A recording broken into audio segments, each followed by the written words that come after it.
मोदी के पहुंचने पर और टीम इंडिया हार जाती है, वह जिस तरह टिप्पणियां की गई उससे प्रतीत होता है कि मोदी से घृणा करने वाला वर्ग अपने ही देश की हार की प्रतीक्षा में बैठा था। वो इस तरह से टीम हारते ही उन्होंने अपनी सिस्टम शुरू कर दिया, अपना रोना धोना, अपना विधवा विलाप शुरू कर दिया। लग रहा था कि वो टीम इंडिया की हार की वो पहले से ही मनोकामना करने गए थे कि टीम इंडिया हार जाए, किस प्रकार मोदी को घेरा जाए।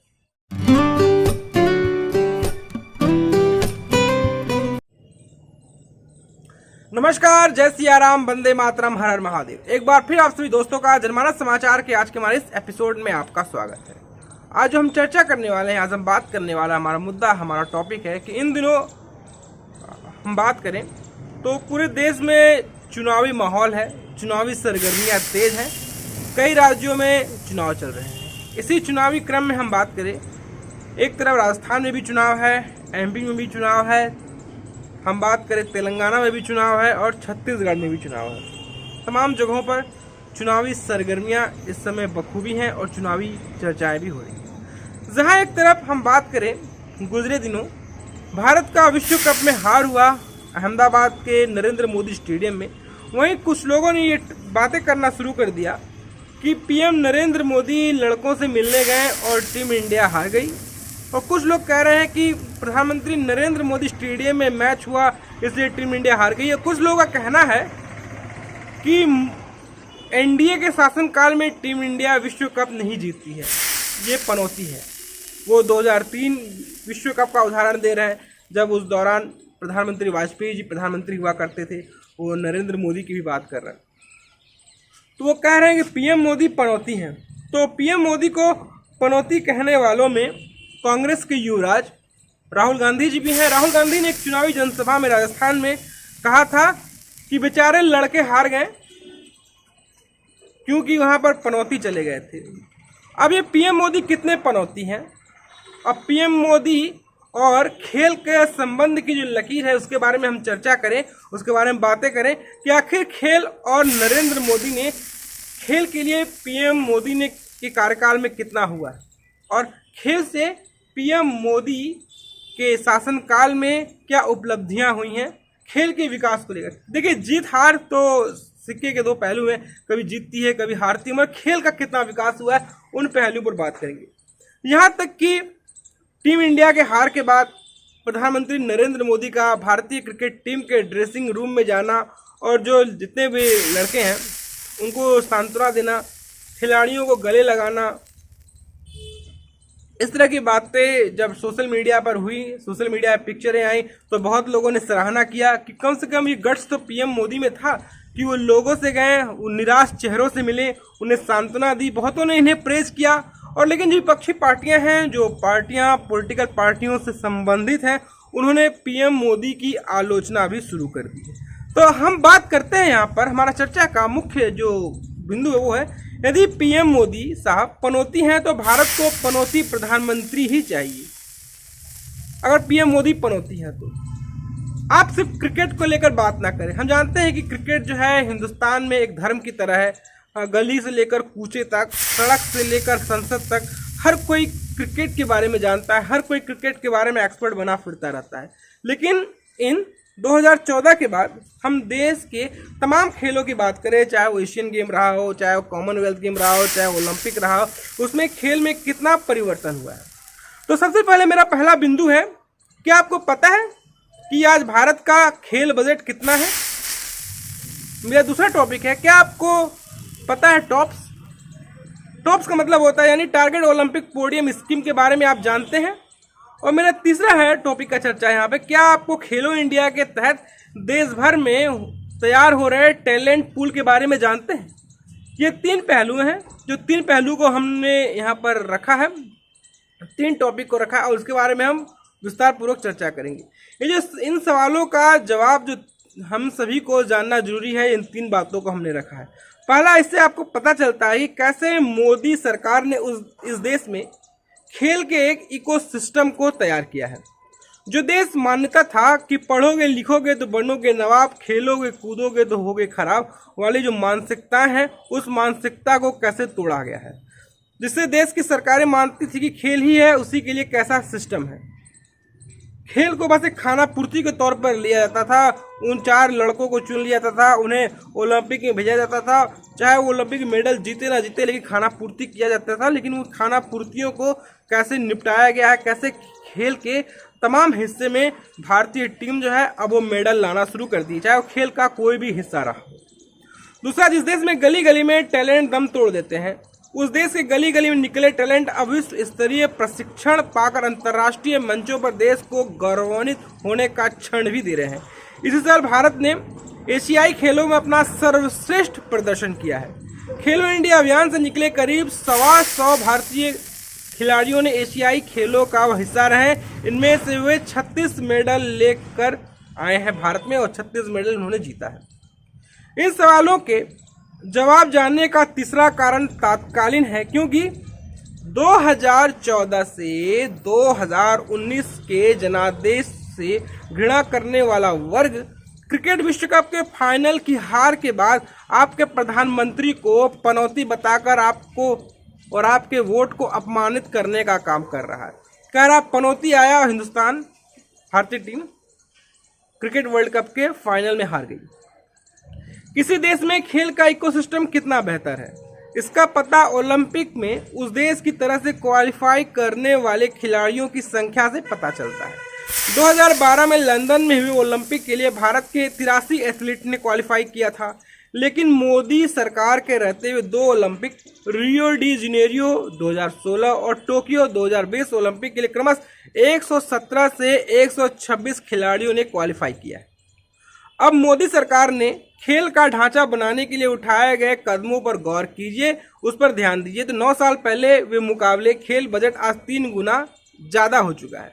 इस साल के लिए केंद्र सरकार और युवा खेल मंत्रालय ने 33,89.32 करोड़ रुपए का बजट दिया है। लक्ष्य है कि खिलाड़ियों को बेहतर सुविधाएं और प्रशिक्षण उपलब्ध कराकर 2024 में पेरिस ओलंपिक और पैरा ओलंपिक में प्रदर्शन और बेहतर किए जाएं। उल्लेखनीय है कि 2007 से 2008 में भारत का खेल बजट महज हम बात करें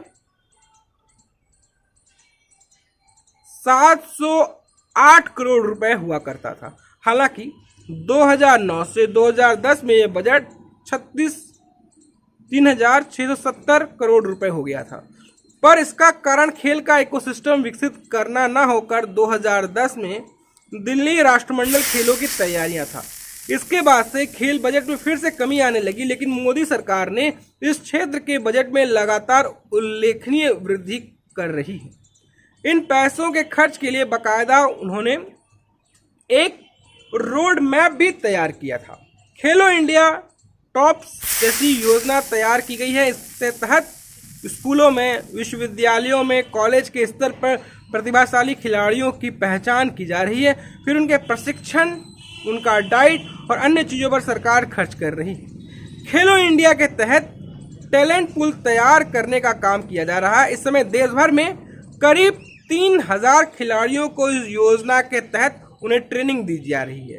इन खिलाड़ियों को 8 साल के लिए सालाना 5 लाख रुपए भी दिए जा रहे हैं। इसी तहत टॉप्स के तहत यह सुनिश्चित किया जा रहा है कि देश के शीर्ष खिलाड़ियों को दुनिया भर का श्रेष्ठ प्रशिक्षण मिले। इसका लाभ ओलंपिक से लेकर एशियाई खेलों तक भारत के प्रदर्शन में आए सुधार तक में देखने को मिला है।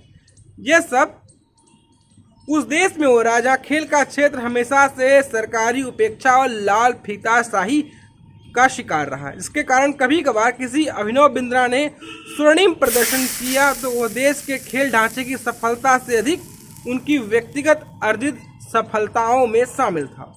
आज ग्रामीण स्तर तक खेले जा रहे और ग्रामीण स्तर तक खेल के ढांचे को लेकर केंद्र सरकार पैसा दे रही है। राष्ट्रीय खेल महासंघों की सहायता मिल रही है। अंतर्राष्ट्रीय स्पर्धाओं के विजेता हो या उनके कोच, उन्हें खिलाड़ियों की पेंशन, पंडित दीनदयाल उपाध्याय राष्ट्रीय खेल कल्याण कोष, राष्ट्रीय खेल विकास कोष, भारतीय खेल प्राधिकरण यानी कि साई के जरिए प्रशिक्षण केंद्रों का संचालन हो रहा है। पैसों का आवंटन योजनाओं के क्रियान्वयन के आधार पर हो रहा है, न कि राज्यों के राजनीतिक रसूख की नाप तोल के आधार पर किया जा रहा है जो पहले किया जाता था। ऐसा भी नहीं है कि यह सब मोदी सरकार के दूसरे कार्यकाल शुरू हुआ। खेल को लेकर 2014 में आते ही सरकार का विजन स्पष्ट था। इस सरकार की मान्यता रही है कि देश की प्रगति इस बात से जुड़ी हुई है कि देश में खेल का ढांचा कितना व्यापक और कितना मजबूत है। यही कारण है कि मोदी सरकार ने अपने पहले कार्यकाल में भी खेल विकास योजनाओं के तहत 6,801 करोड़ 30 लाख रुपए जारी किए थे।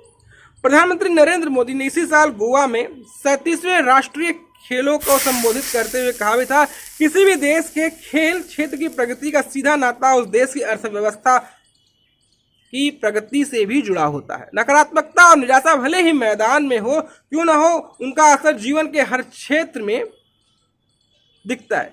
खेल क्षेत्र की सफलता को भारत की सफलता की अलग कर नहीं देखा जा सकता। अगर खेल में सफलता है तो देश की भी सफलता है और देश की अर्थव्यवस्था को भी वो उड़ान देती है। खेल और अर्थव्यवस्था के बीच जो लिंक प्रधानमंत्री बता रहे हैं उसे बाजार भी मानता है। क्रिकेट विश्व कप का आयोजन को ही ले लीजिए। अगर जो क्रिकेट विश्व कप 6-7 दिन पहले गुजरा है उसके बारे में बात करें तो क्रिकेट विश्व कप के आयोजन से भारतीय अर्थव्यवस्था में करीब 22,000 करोड़ रुपए आने का अनुमान है। सहज ही अंदाजा लगा सकता है कि 2036 के जिस ओलंपिक की मेजबानी हासिल करने को मोदी सरकार प्रयास कर रही है वो मिलने पर अर्थव्यवस्था को कितनी बड़ी बूस्ट मिलने वाली। अब लौटते हैं 19 नवंबर 2023 को अहमदाबाद के नरेंद्र मोदी स्टेडियम में 50 ओवर के विश्व कप के इस मुकाबले में फाइनल में भारत ऑस्ट्रेलिया की टीम मुकाबले में थी। भारतीय टीम पूरे टूर्नामेंट में अपराजय रही। फाइनल में खिलाड़ियों का उत्साहवर्धन करने प्रधानमंत्री नरेंद्र मोदी को विभिन्न क्षेत्रों के खिलाड़ियों को इस तरह उत्साहवर्धन करते हुए देखे चुके हैं, लेकिन प्रधानमंत्री मोदी के पहुंचने पर और टीम इंडिया हार जाती है वह जिस तरह टिप्पणियां की गई उससे प्रतीत होता है कि मोदी से घृणा करने वाला वर्ग अपने ही देश की हार की प्रतीक्षा में बैठा था। वो इस तरह से टीम हारते ही उन्होंने अपनी सिस्टम शुरू कर दिया, अपना रोना धोना, अपना विधवा विलाप शुरू कर दिया। लग रहा था कि वो टीम इंडिया की हार की वो पहले से ही मनोकामना करने गए थे कि टीम इंडिया हार जाए, किस प्रकार मोदी को घेरा जाए। क्रिकेट वो खेल है जिसका प्रशासन और ढांचे से सरकार का कोई दखल नहीं होता है। देश के गली कुचे में क्रिकेट के पहुंचाने का श्रेय भारतीय क्रिकेट कंट्रोल बोर्ड बीसीसीआई को जाता है। समय समय बीसीसीआई के प्रशासनिक रवैये को लेकर विवाद होते रहे, बावजूद इसके यह खेल हम बात करें देश में समय के साथ अपना स्तर बढ़ाते गया है। 1983 में पहली बार क्रिकेट विश्व कप जीतना हो या फिर 2011 में दोबारा 50 ओवर क्रिकेट का विश्व कप जीतना हो, यह बीसीसीआई के ही प्रशासनिक नेतृत्व में हुआ। यह महज संयोग था कि उस समय प्रधानमंत्री इंदिरा गांधी और मनमोहन सिंह थे। यदि खेलों के लेकर सरकारें गंभीर होती तो 2008 तक मिले 17 ओलंपिक मेडल में से 11 देने वाले हॉकी ही बेसहारा नहीं होती। खेल के क्षेत्र में किसी सरकार ने काम का मूल्यांकन अब इस बात पर होता है कि उसने कैसा देशव्यापी ढांचा खड़ा किया, जमीन पर जाकर प्रतिभा की पहचान करने की व्यवस्था किस तरह तैयार की, प्रतिभाओं को किस तरह से तराशा गया, उन्हें विश्व स्तरीय मुकाबले के लिए कैसे तैयार किया गया। इन्हीं क्षेत्रों में कार्य से कोई देश खेल की महाशक्ति बनता है। इन्हीं क्षेत्रों में कार्य से कोई देश जो है वो तरक्की करता है। लेकिन पूर्व की सरकारों ने इस दिशा में कोई गंभीर कार्य को लेकर कोई दिलचस्पी नहीं दिखाई। इस दिशा में काम 2014 के बाद शुरू हुए थे। खेल की दुनिया महाशक्ति बनने की भारत को अभी लंबी यात्राएं करनी होगी। मोदी सरकार इस यात्रा के लिए वो जमीन तैयार कर रही है जिस पर चलकर अमेरिका, रूस, चीन जैसे देश खेल की महाशक्ति बने हैं। यदि हम बात करें जमीन को तैयार करने वाले प्रधानमंत्री पनौती हैं तो हमें स्वीकार करना चाहिए कि अहमदाबाद की खराब शाम या एक कप के हाथों से फिसल जाने से हम किसी ऐसे नेतृत्व को स्वीकार नहीं कर सकते जिनका किसी कप के हाथ से आने के समय में सत्ता पर एक दिन पूर्ण विराम लगता है, पर पीढ़ियों का भविष्य बदल देती है। यह तब भी स्वर्णिम मार्ग पर ले जाती है जब जमीन तैयार करने वाला सूरज अपने अंतिम पूर्ण यात्रा कर चुका होता है। वह देश को गौरवान्वित होने का असंख्य क्षण बार बार प्रदान करता रहता है। और लेकिन हार को आप किसी तत्कालीन चीज़ों से अगर आप तौलते हैं, नापते हैं, तो कहीं ना कहीं ये एक नज़रिया नज़र आता है, कहीं ना तरीका नज़र आता है कि आप मनोकामना में थे कि टीम इंडिया हार जाए और देश में चुनाव चल रहे हैं और कैसे टीम इंडिया की हार को अपनी चुनावी यात्रा में पूरी तरह से भुनाया जाए। उन्हें इस बात का भी डर था अगर टीम इंडिया जीत जाती है तो मोदी सरकार इसे भुनाएगी, और टीम इंडिया हार गई और इसे विपक्ष भुना रही है। ये कहानी यहाँ पर साफ साफ नज़र आ रहा है। और रही बात आप पनौती कहते हैं पीएम मोदी को, तो हमें प्रधानमंत्री ही पनौती चाहिए। कम से कम पनौती प्रधानमंत्री ने अपने शासनकाल में, अपने कार्यकाल में इस देश को खेल में कहीं ना कहीं एक विकसित ऊर्जा की ओर ले गया है। भारत उन खेलों में भी मेडल जीत रहा है जहां पर हम सोच भी नहीं सकते थे। भारत उन मल्टीलेटरल जो स्पोर्ट्स इवेंट हैं उनमें मेडल जीत रहा है जिसमें आप बिलीव नहीं कर सकते हैं, जिनमें आप भरोसा नहीं कर सकते हैं, वहाँ अच्छा कर रहा है। क्रिकेट में एक मैच हार जाना, ये किसी देश में किसी को तुलनात्मक या किसी की आलोचना करना ये बेहद सही नहीं है। तो दोस्तों आपको हमारी ये कहानी कैसी लगी, आपको हमारा एपिसोड कैसा लगा, आप जरूर बताएं। दोस्तों आपसे गुजारिश है, निवेदन है कि आप हमारे चैनल को लाइक कर लें, शेयर कर लें, सब्सक्राइब कर लें और सब्सक्रिप्शन का रेड बटन जरूर दबाएं। जो हमें सहयोग करना चाहते हैं वो हमें फोन पे, पेटीएम, गूगल पे पर भी सहयोग कर वो हमारी पत्रकारिता को भी बल दे सकते हैं। तो फिर हाजिर होंगे एक नई कहानी के साथ, एक नया एपिसोड के साथ, एक नई चर्चा के साथ और राष्ट्रवाद की एक नई कहानी के साथ। तब तक याद दीजिए, नमस्कार, जय सिया राम, वंदे मातरम और आपका दिन मंगलमय। फिर मिलते हैं।